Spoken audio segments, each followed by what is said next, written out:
অবশ্যই জুলাই আমাদের জন্য একটা আবেগের জায়গা, জুলাই আমাদের জন্য অহংকারের জায়গা।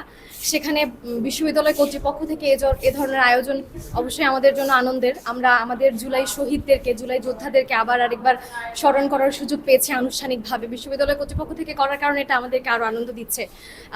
আসলে আমরা মানে কনফিডেন্স পাচ্ছি যে আমরা যেভাবে জুলাইকে ধারণ করছি আমাদের বিশ্ববিদ্যালয়গুলো একইভাবে জুলাইকে ধারণ করছে। তো আমাদের লাইব্রেরিতে আয়োজন করা হয়েছে জুলাই কর্নার।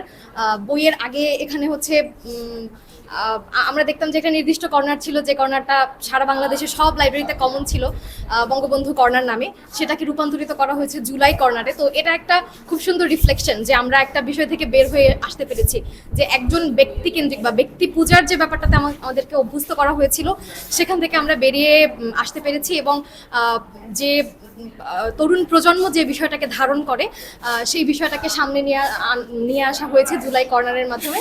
এই বিষয়টা অবশ্যই আনন্দ দিচ্ছে।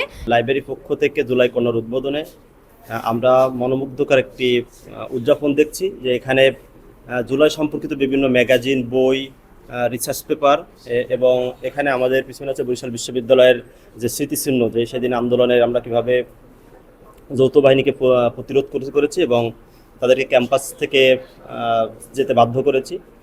তাই এটা এসে আসলে আমাদের একজন জুলাই সংগঠক হিসেবে আবেগের বিষয়, যে আমরা রক্ত দিয়েছি এবং সেদিন যে আত্মত্যাগ করেছে, আজকে স্বীকৃতিস্বরূপ বিশ্ববিদ্যালয় বিভিন্ন ধরনের প্রোগ্রামের আয়োজন করেছে। আমরা মনে করি এর মাধ্যমে বরিশাল বিশ্ববিদ্যালয় জুলাই বেঁচে থাকবে এবং জুলাই যতক্ষণ বেঁচে থাকবে বাংলাদেশে নতুন করে ফ্যাসিবাদ বা মানুষের উপর মানুষের অধিকার হরণকারী আর নতুন করে আসতে পারবে না। ছাত্রদের দাবি ছিল আমাদের এরকম একটা কর্নার উদ্বোধন হোক। তো ছাত্রদের দাবির প্রেক্ষিতেই এবং ছাত্রদের দ্বারাই সার্বিকভাবে আর কি সহযোগিতার মাধ্যমেই আমি এটা করেছি। এই ছবিতে দেখো, যা তোমাদের তোমরাই আমাকে কালেকশন করে দিয়েছো, তোমরাই আমাকে বাছাই করে দিয়েছো, সেভাবেই আমরা কাজ করেছি।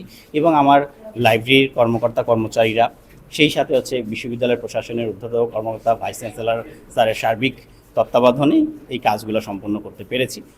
এবং তোমাদের কাছে আমার আবেদন থাকবে, নিবেদন থাকবে, তোমরা জুলাইয়ের স্মৃতিকে যেই মর্মার্থ ছিল সেইটাকে ধারণ করে এখানে আসবে, আমাদের এই সংগ্রহশালাগুলোকে সমৃদ্ধ করার চেষ্টা করবে। আমাদের আরও বই আসবে, তোমাদের মাধ্যমেই আসবে। এবং তোমরা এটাকে হচ্ছে চর্চার মাধ্যমে আমাদের যেই হচ্ছে গণতন্ত্রের যেই উত্তরণ, সেইটাকে যাতে আরও সমৃদ্ধশালী হয়। বিশেষ করে বরিশাল বিশ্ববিদ্যালয়ের যে অবদান এই জুলাই স্মৃতি আন্দোলনে, যেটা হচ্ছে আমরা এখানে শুধু বরিশাল বিশ্ববিদ্যালয়, এবং আমরা গর্বের সাথে বলি এই জুলাইতে বরিশাল বিশ্ববিদ্যালয় সর্বপ্রথম স্বাধীন বিশ্ববিদ্যালয় আর কি, আমরা সেটা গর্ববোধ করি। এবং সেই স্পৃহাকে কাজে লাগিয়ে বরিশাল বিশ্ববিদ্যালয়ের আমরা উন্নততর শিখরে পৌঁছাব।